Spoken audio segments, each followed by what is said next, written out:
Hello everyone, welcome back. Today I want to talk to you guys about loading the magazine into your Lynx 12. It loads like a standard AK47 magazine, which means that it has to rock in. So basically that little lip there, right, has to catch in there, right, and then basically you gotta lever it in. But the thing that sometimes people don't quite understand that are new to this is that in order for the magazine to go in, the shells have to push down, right? Because basically this is pushing up against the bolt. Now sometimes when they make these magazines, they don't always cut the springs correctly.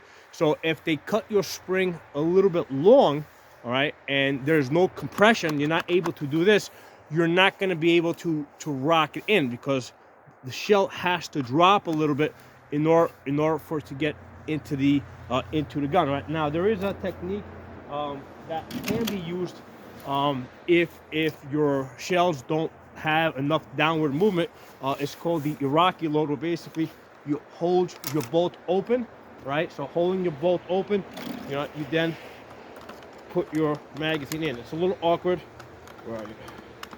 Obviously, it's not something that but you can see how much, once you find it, it'll go in a lot easier, because now you're not pressing that shell down. That shell doesn't have to move. I find it awkward. Tell you the truth, if I have a magazine that doesn't have any downward movement, I'll just download it, right? So if it's a 10-round magazine, I'll just put 9 rounds in there.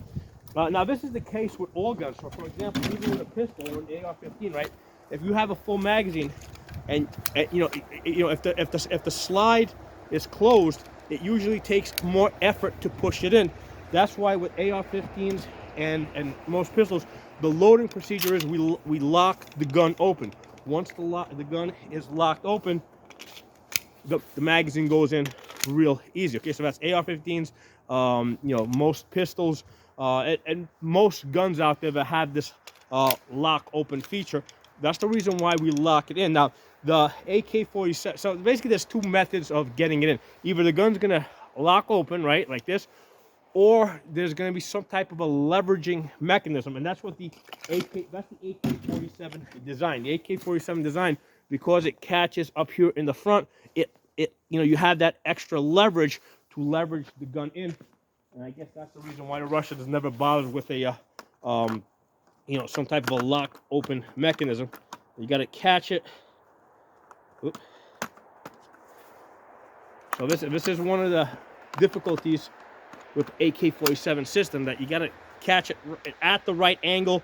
And I've had people, I've spoken to that were in the Russian army, right? And this is probably like their biggest complaint about the AK-47, the fact that under stress, when they're in a rush, people in the Russian army have told me that that they've had problems getting the magazines into the gun, and they weren't doing it fast enough, and getting yelled at and kicked and all that other stuff. Now, granted, there's gonna be people out there that practice this 100 times a day, that are experts at it, that can do it. That's fine. You're always gonna have that higher percentage of people that are just more talented, practice more, or better at it.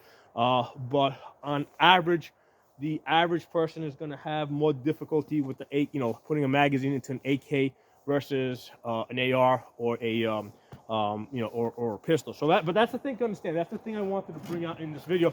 In order for this magazine to go in, the shells have to compress.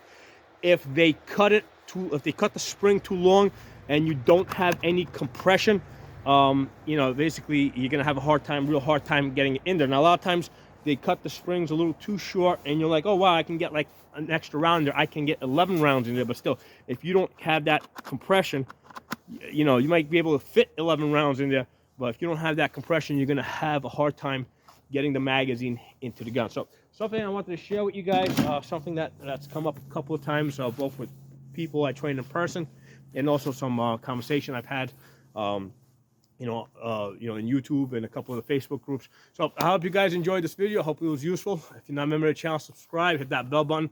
I'll see you guys next time.